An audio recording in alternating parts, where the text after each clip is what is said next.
Hello students, welcome back to another video. इसमें हम exercise 2.2 के इंट्रोडक्शन देखेंगे। ठीक है, एक्सरसाइज 2.2 इसमें हम समझने जा रहे हैं कि किस तरह से हम क्वाड्रेटिक पॉलिनोमियल जो होता है उसके ज़ीरोज़ निकालेंगे, उनके बीच में रिलेशन किस तरह से वेरीफाई करेंगे। उसके बाद हम अगर सम ऑफ ज़ीरोज़ और प्रोडक्ट ऑफ ज़ीरोज़ दिए होंगे, कैसे हम क्वाड्रेटिक पॉलिनोमियल जनरेट करेंगे। फर्स्ट ऑफ ऑल आप देखो general form of a quadratic polynomial. Quadratic polynomial already पढ़ाया है कि जिसकी डिग्री 2 होती है ना, वो क्वाड्रेटिक पॉलिनोमियल होता है।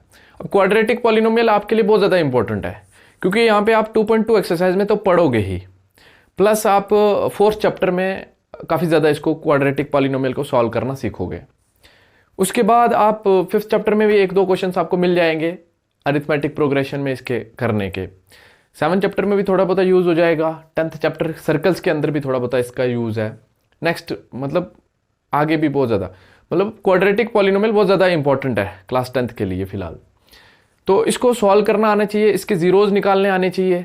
ठीक है, उसके बाद देखेंगे अभी फ़िलहाल कि क्वाड्रेटिक पॉलिनोमियल की जनरल फॉर्म क्या होगी। मैंने बताया भी था, इसकी जनरल फॉर्म होती है ax² plus b of x plus c. This is the general form of quadratic polynomial. ठीक है, यहाँ पे a 0 के बराबर नहीं होता, a is not equal to 0 and a, b और c जो है वो रियल नंबर्स होते हैं। ठीक है, a 0 नहीं होता। ये general form of quadratic polynomial होती है। अब इसके जीरोज निकलेंगे ना, इसके जीरोज निकलेंगे। जीरोज क्या होता है, मैंने कल भी बताया था लास्ट क्लास में कि जो वेरिएबल की वैल्यू निकलती है, इसकी डिग्री 2 है तो इसके मैक्सिमम नंबर ऑफ जीरोज जो होंगे, यहाँ से जो x की वैल्यूज निकलेंगी, मैक्सिमम नंबर ऑफ वैल्यूज कितनी निकलेंगी, x की 2 निकलेंगी। 2 जीरोज होंगे इसके। ठीक है, अब इसके 2 जीरोज निकालने के डिफरेंट तरीके हैं, वो आगे देखेंगे कैसे निकलेगा। बट इसकी वैल्यू निकाल के, जीरोज निकाल के, उसके बाद उसका सम निकाल सकते हैं। देखो इसके जीरोज को जनरली हम अल्फा और बीटा के नाम से रिप्रेजेंट करेंगे। ठीक है, इसके जो वैल्यू निकलेंगी यहाँ पे वेरिएबल की, एक को बोलेंगे अल्फा, एक को बोलेंगे बीटा। ये जीरोज हैं इसके।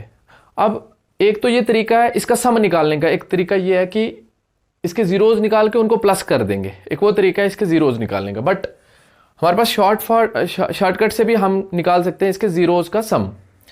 इसके जीरोज के सम का फार्मूला होता है minus coefficient of x upon coefficient of x²। ये फार्मूला होता है किसका, इसके सम ऑफ जीरोज निकालने का। एक तो ये तरीका है, इसके जीरोज निकाल के उसके बाद प्लस करके इसके सम निकल जाएगा। बट अगर आप जीरोज निकाले बिना इसके जीरोज का सम निकालना चाहें तो भी आप निकाल सकते हैं इस तरीके से। तो इसको अगर शार्ट में हम देखें इस जनरल फॉर्म से कंपेयर करके, तो माइनस का माइनस लिखेंगे, कोएफिशिएंट ऑफ x का कोएफिशिएंट क्या है यहाँ पे, the number associated with x variable. ठीक है, उसको बोलते हैं कोएफिशिएंट। x का कोएफिशिएंट b है तो ऊपर आ जाएगा माइनस b अपान।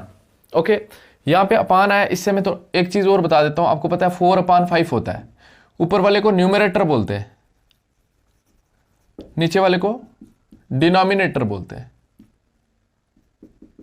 Okay fine. अब मैक्सिमम बच्चों को ये नहीं पता कि ये जो लाइन होती है इनके बीच में, the horizontal line between numerator and denominator, what is that called. काफ़ी बच्चों को अगर पता है तो अच्छी बात है, नहीं पता तो ये याद रखना है। कोई बच्चे बोलेंगे इसको डिवाइड बोलेंगे, कोई बोलेंगे इसको फ्रैक्शन बोलेंगे, कोई कुछ बोलते हैं। क्योंकि मैं ऑफलाइन क्लासेस में पढ़ाता हूँ, मुझे जो आंसर्स मिलते हैं वो मैं आपसे शेयर कर रहा हूँ। तो इसको याद रखना है, इसको विनकुलम बोलते हैं। Vinculum, the horizontal line between numerator and denominator, यहां से मुझे पता याद आया। कोएफिशिएंट ऑफ x², इसी से हम x² का कोएफिशिएंट निकालेंगे, वो क्या होगा a। So this will be the formula for finding sum of zeros. Sum of zeros कैसे निकलेंगे, अल्फा प्लस बीटा करके। ओके, अल्फा प्लस बीटा हो गया सम ऑफ जीरोज। जीरोज निकाल के उनका सम, या फिर हम उसको ऐसे भी निकाल सकते हैं, एक तो जीरोज निकाल के उसके बाद प्लस कर सकते हैं, एक तो जीरो निकाले बिना जीरोज का सम निकाल सकते हैं हम। आई बात समझ में। अब product of zeros, product of zeros मतलब alpha into beta. Okay, alpha into beta. Product of zeros का फार्मूला होगा आपका constant term upon coefficient of x square. Okay, इसी से हम कंपेयर करेंगे alpha into beta product of zeros, इसी से कंपेयर करेंगे। कांस्टेंट टर्म क्या हमारी C. Okay, constant term C जिसके साथ वेरिएबल नहीं है, फाइन। तो ये होगी constant term upon coefficient of x square that is a. तो सी अपॉन ए आपका फार्मूला होगा, शॉर्टकट से ये याद रख सकते हैं। तो अगर आप लॉन्ग करके करना चाहते हैं लैंग्वेज में तो आप ये कर सकते हैं, constant term upon coefficient of x square, और आप इसको सी अपॉन ए भी लिख सकते हैं। तो प्रोडक्ट ऑफ जीरोस मतलब जीरोस का मल्टीप्लीकेशन। एक तो हम जीरोस निकाल के उनका मल्टीप्लीकेशन निकाल सकते हैं, एक तो जीरोस निकाले बिना भी हम उसका मल्टीप्लीकेशन ऐसे निकाल सकते हैं। ओके फाइन, तो ये था हमारा इंट्रोडक्शन। अभी एक टॉपिक और बचता है इसके इंट्रोडक्शन का, आपको क्वाड्रेटिक पॉलिनोमियल जनरेट करना होगा। Quadratic polynomial,